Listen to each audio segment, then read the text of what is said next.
कल प्रधानमंत्री जी ने पार्लियामेंट में 2 घंटे, शायद 2 घंटे 13 मिनट, 2 घंटे 13 मिनट भाषण किया। उसमें अंत में 2 मिनट उन्होंने मणिपुर की बात की।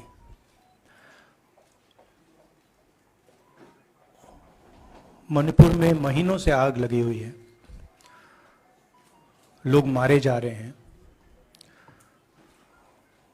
बलात्कार हो रहा है, बच्चों को मारा जा रहा है।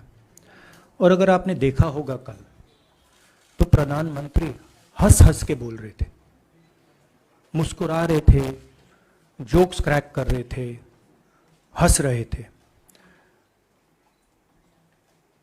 ये उनको शोभा नहीं देता है।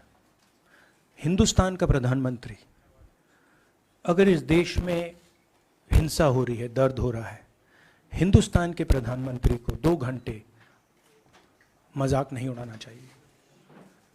विषय कांग्रेस नहीं था, विषय मैं नहीं था, विषय मणिपुर है।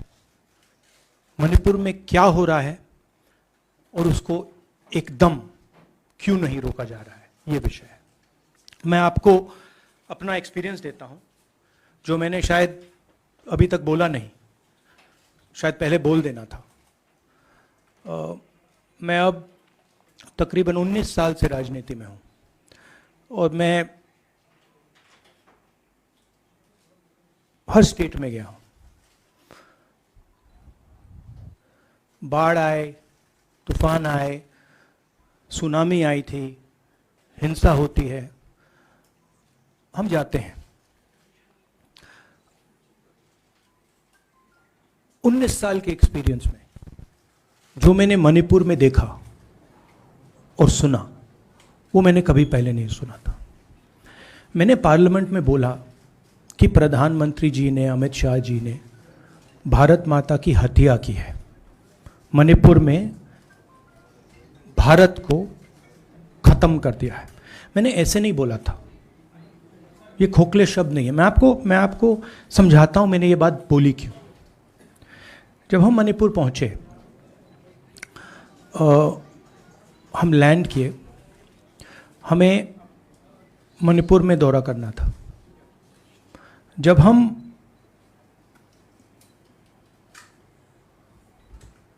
मेटे एरिया में गए, हमें साफ कहा गया था कि अगर आपकी सिक्योरिटी डिटेल में कोई भी कुकी होगा, उसको आप यहां मत लाइए क्योंकि हम उसको मार देंगे। और जब हम कुकी के एरिया में गए, हमें कहा गया अगर कोई मेथे आपकी सिक्योरिटी डिटेल में होगा, उसको आप मत लाइए, उसको हम गोली मार देंगे।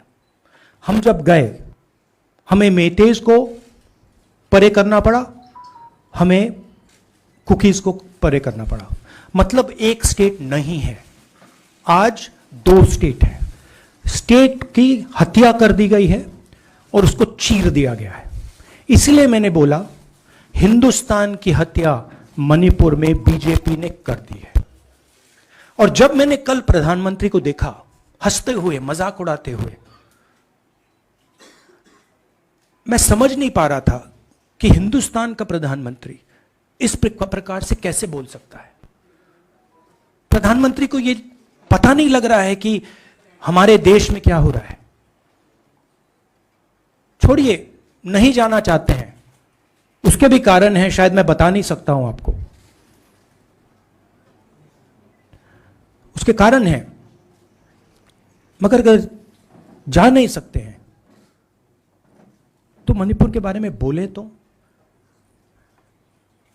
हिंदुस्तान की आर्मी, आप सब जानते हो, सेना को आप जानते हो, जो मणिपुर में हो रहा है, हिंदुस्तान की सेना उसको 2 दिन में रोक सकती है, 3 दिन नहीं लगेंगे।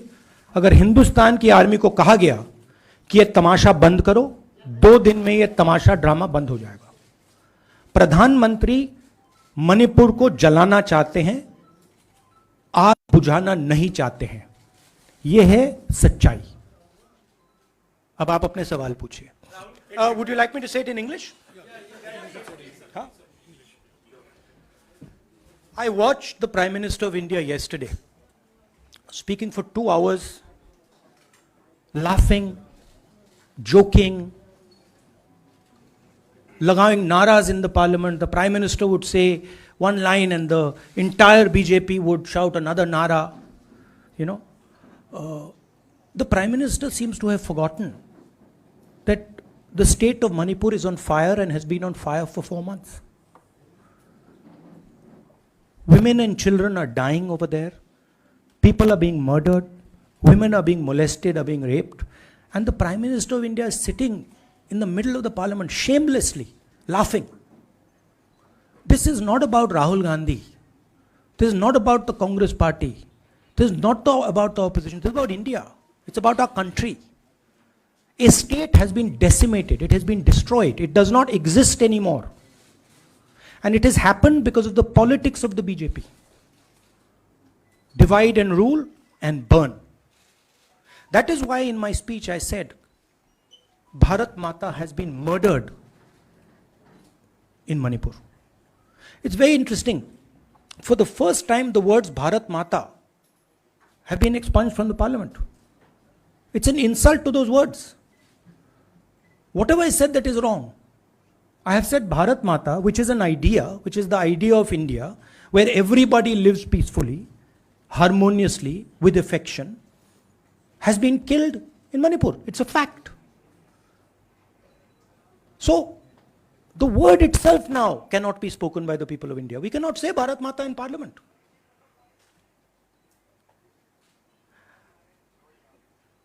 I want to tell you about my own personal experience of Manipur. I've spoken to you about, I spoke in parliament about the women I met, the pain I heard. But I want to tell you why I said India has been murdered in Manipur. And I said it because Manipur no longer exists as a state. A state requires control. A state requires authority. That is disappeared in Manipur. It does not exist. And I saw this with my own eyes. When we went to Manipur, when we went to the Meitei area, we were categorically told that please ensure, we want you to come, we love you, but please ensure that if there are any cookies in your security detail, they do not come into our area or we will shoot them. When I went into the cookie area, we were told the same thing. We love you, we want you to come. But please make sure, if there are any Meiteis in your security detail, we will shoot them. Do not bring them here.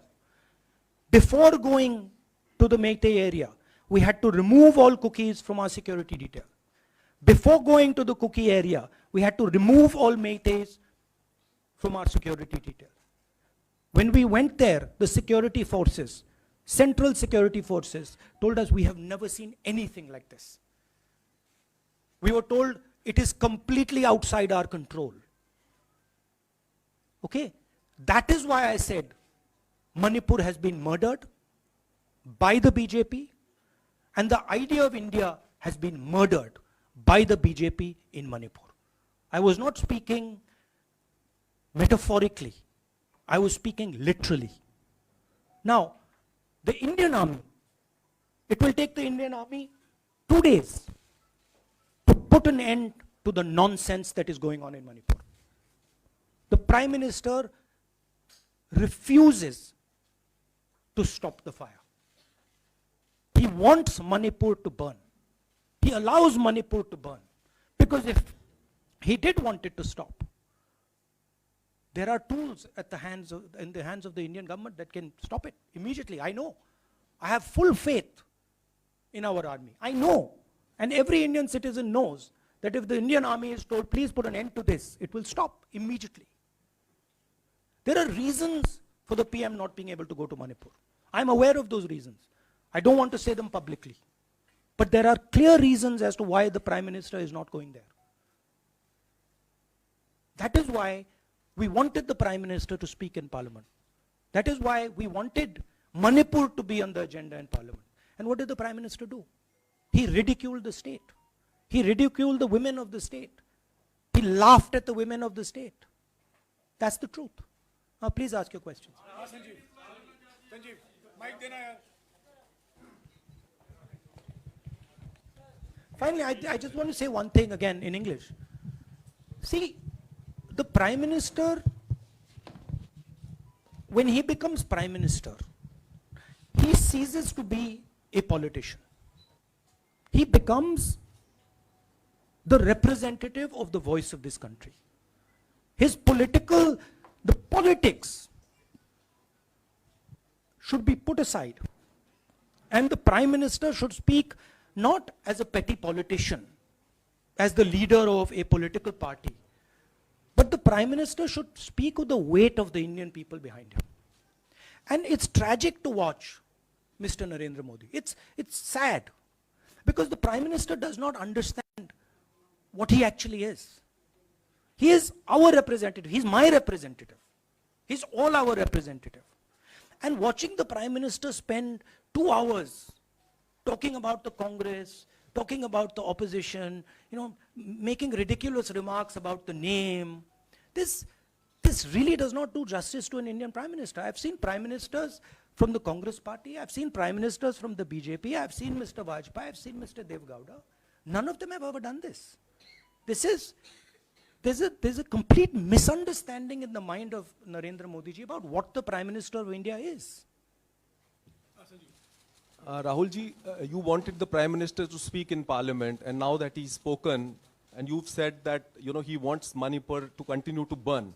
So what is the Congress Party's next step to retrieve Manipur and save it? The only conclusion I can draw, because the Prime Minister has tools in his hand that can stamp out the fire in Manipur certainly within 3 or 4 days. But for some reason he's refusing to use those tools. Right? The Prime Minister could at least go to Manipur, talk to the communities, and say, I'm your Prime Minister. Let's start talking. It will be taken seriously. So I don't see any intention. Rahul ji कल ये भी प्रधानमंत्री ने अपने भाषण में कहा कि 2018 में ये लेके आए थे, 2023 में विश्वास प्रस्ताव लेके आए और 2023 में भी लाएंगे। तो एक तरीके से उन्होंने साफ तौर पर ये कह दिया कि हमारी सरकार अगली बार भी बन रही है। एक पॉलिटिकल बात भी उन्होंने कही। तो आप उनके पूरे भाषण को आप ये कह रहे हैं कि पॉलिटिकल भाषण ज़्यादा था, मणिपुर पे बात बहुत कम थी, तो इसको कैसे देखते हैं? नहीं, भाषण हिंदुस्तान के बारे में नहीं था, भाषण नरेंद्र मोदी जी के बारे में था। वो अपनी राय, अपनी राजनीति, अपने एम्बिशंस वो आपको दे रहे थे। सवाल ये नहीं है कि नरेंद्र मोदी जी 24 में प्रधानमंत्री बनेंगे या नहीं। सवाल ये है कि मणिपुर जल रहा है, महिलाओं का बलात्कार हो रहा है, लोग मारे जा रहे हैं। सवाल ये है कि अगर ये प्रधानमंत्री कहना चाहते हैं तो ये पब्लिक मीटिंग में कहें। मजाक बनाना चाहते हैं तो जब मणिपुर नहीं चल रहा है तो करें। बट प्रधानमंत्री को ये समझ आनी चाहिए, बात समझ आनी चाहिए कि पार्लियामेंट में जो चर्चा हो रही थी वो उनके बारे में नहीं थी, वो मणिपुर के बारे में थी। सर नमस्कार। कल प्रधानमंत्री ने बार बार कांग्रेस का नाम लिया और ये आरोप लगाया कि नॉर्थ ईस्ट और मणिपुर की सारी समस्याओं के लिए कांग्रेस जिम्मेदार। आप क्या जवाब देंगे? नहीं, अभी मैंने बोला ना, वही तो जवाब है। मुझे प्रधानमंत्री को जवाब देने की जरूरत नहीं है। मैं सिर्फ ये कह रहा हूं कि एक स्टेट की हत्या की गई है, भारत माता की हत्या कर दी गई है मणिपुर में।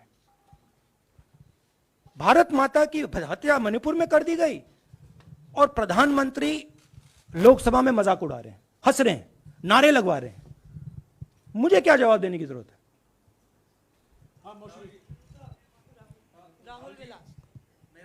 एक मिनट मोहित, ऑर्डर से please. Mr. Gandhi, you waxed eloquent. Rahul, आपने बोला कि प्रधानमंत्री ने बोला सदन में कि गृह मंत्री अमित शाह ने विस्तार से जवाब दे दिया।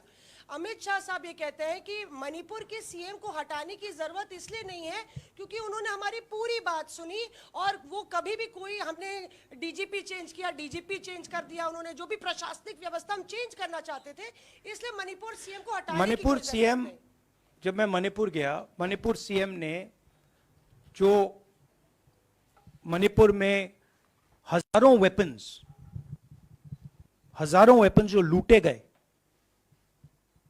वो मणिपुर सीएम के नीचे ही हुआ। तो क्या अमित शाह चाहते थे कि ये हजारों वेपन्स लूटे जाएं?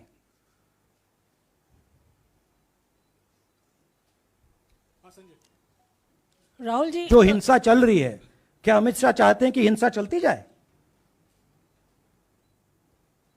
चीफ मिनिस्टर उसको रोक नहीं पा रहा है। अमित शाह जी कह रहे हैं कि भैया वो हमारी बात मान रहा है, तो क्या आप चाहते हैं कि मणिपुर चलता जाए? राहुल जी, एक संसद में एक नया ट्रेंड दिखाई दे रहा है कि कई सेशन से ऑपोजिशन के एमपीज या तो सस्पेंड हो रहे हैं या डिस्क्वालीफाई हो रहे हैं, या एक सेशन से ज़्यादा। ये ऑपोजिशन के एमपीज का जो प्रिविलेज मोशन या प्रिविलेज रूल्स के तहत जो डिस्क्वालिफिकेशन हो रहा है या सस्पेंशन हो रहा है, इसका जो ट्रेंड बढ़ रहा है, इसको आप लोग कैसे एड्रेस करेंगे? आप देखिए, एमपीज को निकालें, वापस डालें, हमारा काम बदलता नहीं है। हमारा लक्ष्य जो मणिपुर में हो रहा है उसको रुकवाने का है। जो भी औजार हमारे हाथों में है, उस हिंसा को रुकवाने के लिए उनका हम प्रयोग कर रहे हैं और करेंगे।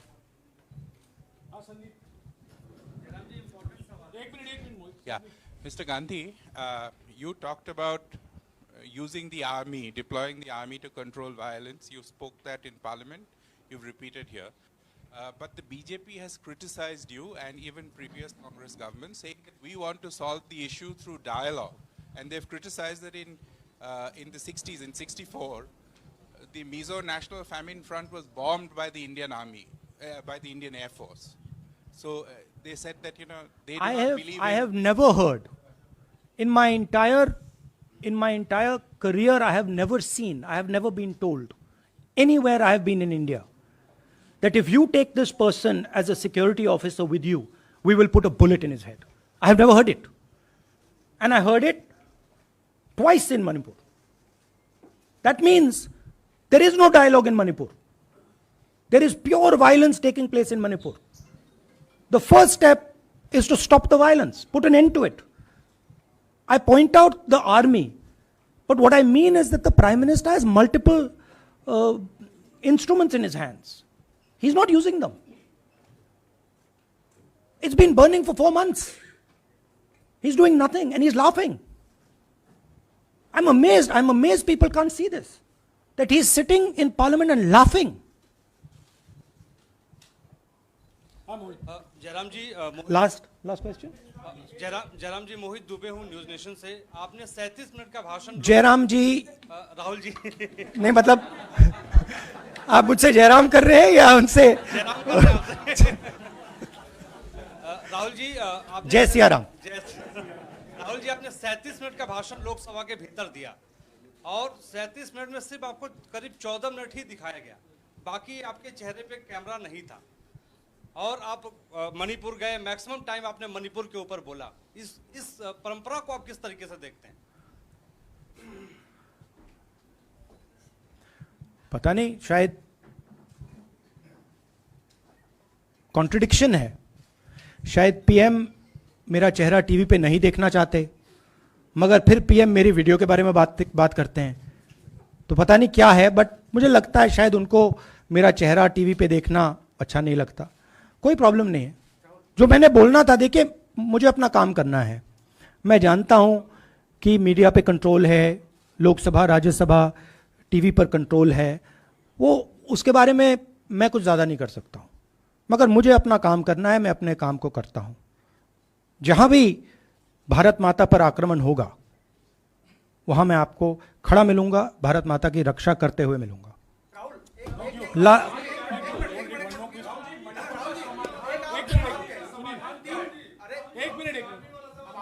Huh. Okay, last question, brother. So the Supreme Court has already said what it has in terms of a constitutional breakdown, as well as now, you are asking for the army. Do you believe that Article 356 is the only way out? Or I'm not asking for anything. Please don't misunderstand. It is not my place to decide which tool the Prime Minister can use, which instrument he should use. I am pointing out that there are multiple instruments that the Prime Minister has at his disposal, and he is not using a single one. I'm pointing out that Manipur has been burning now for 4 months, and the Prime Minister is in a very good mood. He's sitting in Parliament, he's laughing, he's joking, his entire cabinet is in giggles. This to me seems completely insane. This has got to stop. India is burning in Manipur. The idea of India has been destroyed in Manipur. Let's rebuild it quickly. Thank you.